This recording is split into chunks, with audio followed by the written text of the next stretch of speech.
প্ৰতিদ্বন্দ্বিতা বৰ্তমানৰ বিধায়কৰ লগতে হ'ব হয় যেহেতু হয় তেখেত বিজেপিৰ বিধায়ক আমি শুনি আছো কংগ্ৰেছৰ ফালৰ পৰা আৰু এগৰাকী আছে গণেশ কুতুম ডাঙৰীয়াৰ পুত্ৰ হয় হয় হয়তো কংগ্ৰেছ নহলে তেওঁ এজিপিৰ পৰা হ'ব গোটেই পৰিক্ৰমাটো আপুনি কেনেকৈ কেলকুলেশ্যন কৰিছে অংকটো কেনেকৈ কৰিছে মোক অকণমান বুজাই দিব লাগিব ইয়েছ মই ইয়াৰ আগত আৰু এটা বস্তু ক'বলৈ আপোনাক পাহৰি গ'লো আমাৰ গৌৰৱ গগৈ ডাঙৰীয়া একদম ক্লিন পাৰ্চন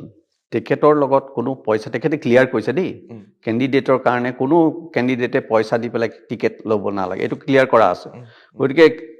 কংগ্ৰেছে পইচা দি পেলাই টিকেট লোৱা কথাটো অন্ততঃ গৌৰৱ গগৈৰ ক্ষেত্ৰত খাপ নাখায় আৰু গতিকে সেইটো একদম ক্লিয়াৰ কৰি দিছোঁ গতিকে সেইটো প্ৰশ্নই নাহে আৰু ২ নম্বৰ কথা আমাৰ ইয়াত যিটো তেখেতসকলে কৰি চাওক ডেম'ক্ৰেটিক ছিষ্টেম এটা গণতান্ত্ৰিক ছিষ্টেম তেখেতসকলে নিজৰ প্লান প্ৰগ্ৰাম লৈ আহিছে কেনেকৈ কৰিছে মই নাজানো কিন্তু মই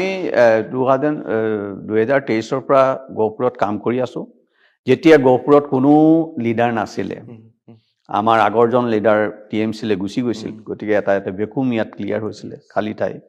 আহি পেলাই গহপুৰৰ সংগঠনটোক ঠিক ঠাক কৰা হ'ল আৰু তেখেতসকলে মোক মাতি আনিছিলে গহপুৰৰ সংগঠনে 2জন ব্লক সভাপতিয়ে সকলোৱে মাতি আনি মোক চাৰ্জটো দিছিলে গতিকে মই তেতিয়াৰ পৰা নিজৰ পকেটৰ পইচা খৰচ কৰি মইতো মিনিষ্টাৰ নহয় বহুত পইচা গোটাই থৈছোঁ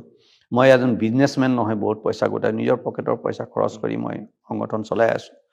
গতিকে মই ভাবোঁ কংগ্ৰেছ দলে মোৰ সেইখিনি কষ্ট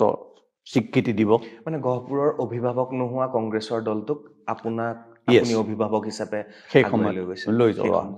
এতিয়াতো বহুত ওলাল চিটুৱেশ্যন ভাল হ'ল সেইটো বেলেগ কথা কিন্তু সেই সময়ত কোনো নাছিলে ইয়াত কাম কৰিবলৈ ৰাহুল গান্ধীজীৰ যেতিয়া ইয়াত ভাৰত জোড়ো যাত্ৰা আহিছিলে সেই সময়তো কোনো মানুহ নাই আমি পইচা পাতি দি কৰিব লগা হৈছিল তাৰপিছত লোকসভা ইলেকশ্যনৰ কথাও আহিল গতিকে সেইখিনি যদি পৰিশ্ৰম স্বীকৃতি দিয়ে তে দলে ভাল লাগিব নিদিলেও কথা নাই